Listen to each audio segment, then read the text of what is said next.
Hey friends, Michael Kingswood. It's story time, and it's Story Saturday coming late on a Sunday. Oh man, it's been this weekend. I had a camp out with my boys with my boy with Trail Life Truth. And every time we have a camp out week, it's like holy smokes, everything just runs away from me. It's a scramble for everything, and even though this week's story is much shorter than previous stories, and I got the initial recording done pretty early, I just didn't get to it until time to leave for the campout on Friday to finish up this video. So there it is, Sunday late afternoon, finally getting out to you. Mea culpa, but hey, at least it's here this week. Like we talked about before last week, this story is story number 19 from Stories from the Great Challenge, the awesome collection of stories that have 52 stories that I wrote over the course of a year. This one is Wire Runs. It's a short science fiction story. It's about a guy who is doing maintenance in the engineering section of his ship during a battle. And I'll just leave it at that. Written by me, read by me. Enjoy. The ship rocked, and Carl felt himself hurled to the side. He clenched his teeth and rolled his shoulders in anticipation of the impact, but still he ended up grunting out a half-shout when he struck the bulkhead across from where he had been working. The unexpected G-force left as quickly as it came, and he slumped back to the deck, breathing quickly to regain his bearings even as he looked around the room. He was lying on the wall, or the wall as it had been a few moments before. The deck that used to be the floor was 1.5 meters to his right and above him from where he lay. The control panel that he had been working on remained open, though its access hatch was slightly cockeyed, as though the sudden change in gravity vector had thrown it off true. And why shouldn't it have? It had thrown Carl halfway across the compartment, and from the feel of it, came damn close to dislocating his left shoulder. Carl grunted and licked his lips, and grimaced at the metallic flavor of blood. He spat and washed as the mixture of blood and spittle arced up and then settled down to land on what used to be the athwart ship's bulkhead next to his temple. Then he cursed. The battle was going even worse than he thought it would. Carl pushed himself up onto his feet, ignoring the multitude of protests from joints and muscles all over his body. His instincts called out for him to curse the captain and her idiocy. And boy was he tempted to do that, but he'd pledged her his loyalty.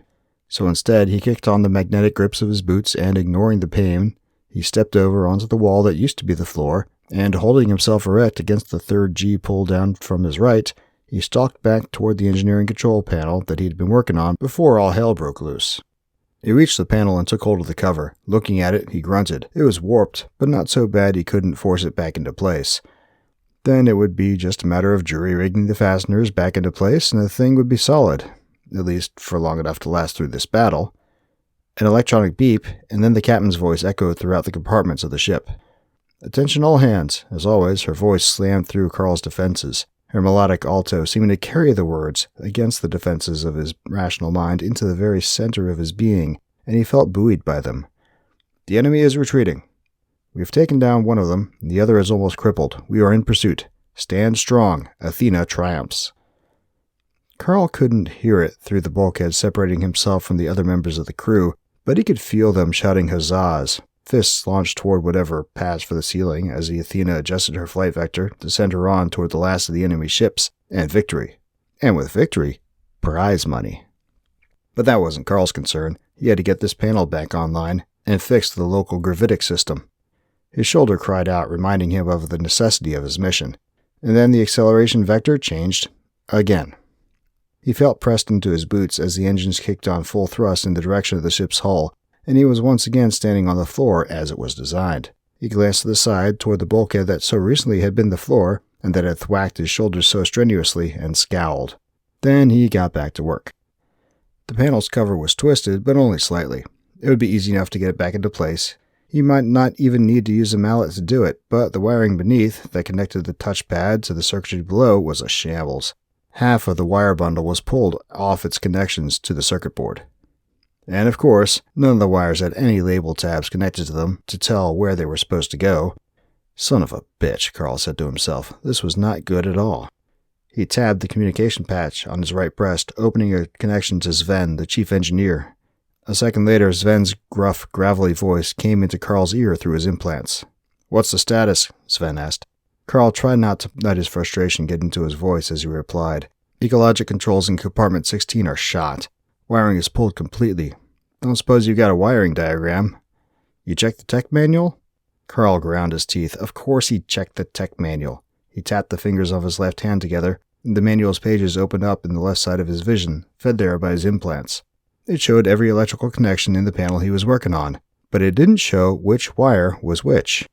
Or rather, none of the wires in the panel itself had any labels that corresponded to the connection points in the tech manual. Carl bit back a curse.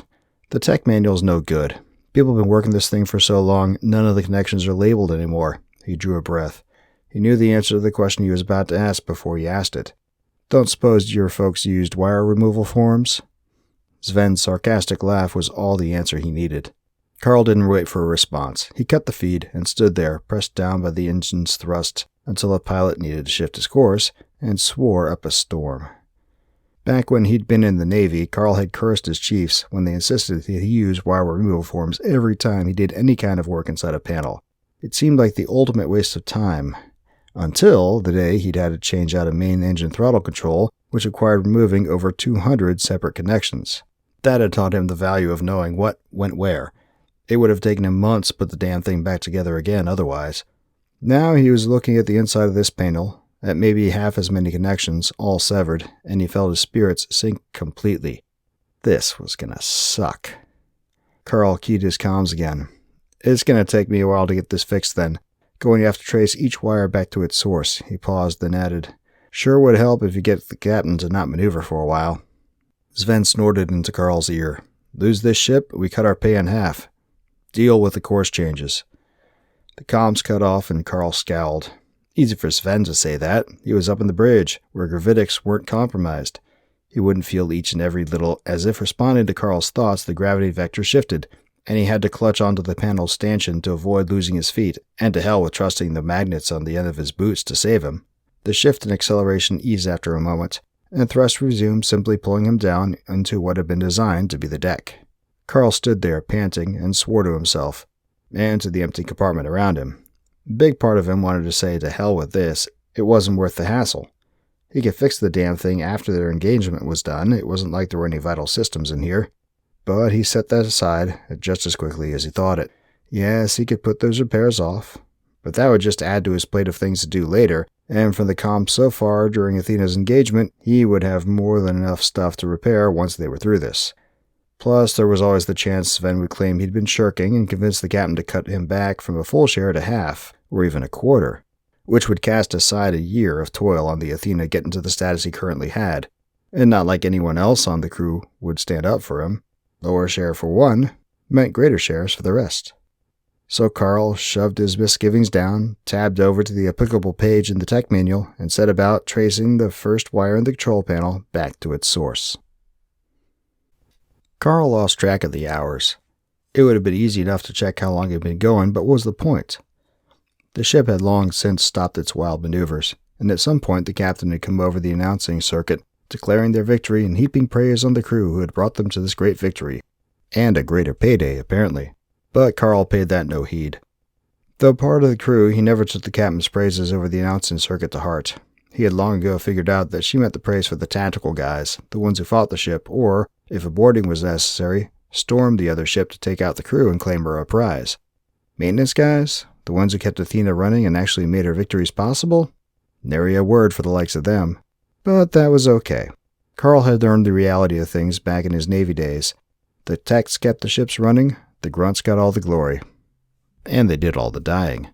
Carl didn't envy them one bit.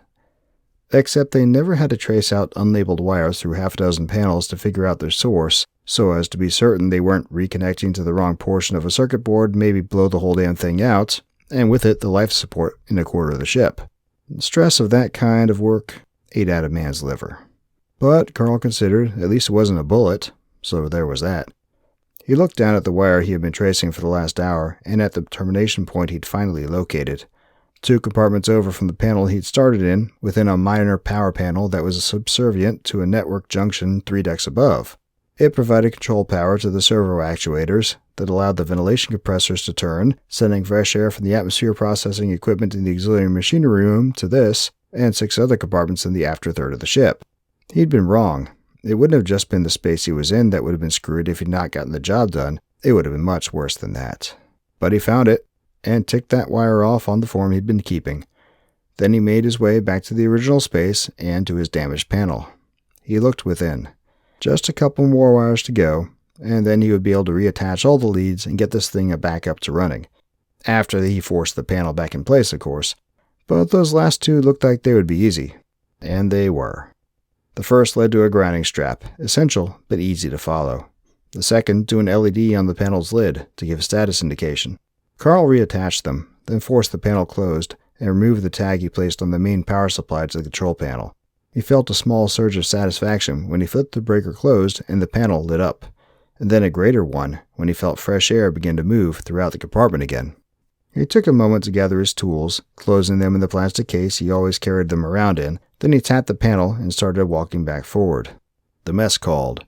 Mid-rats and some tea. And then his bunk and what few hours down he could get. Tomorrow, he would do it all again. And then after the next battle, he'd do even more.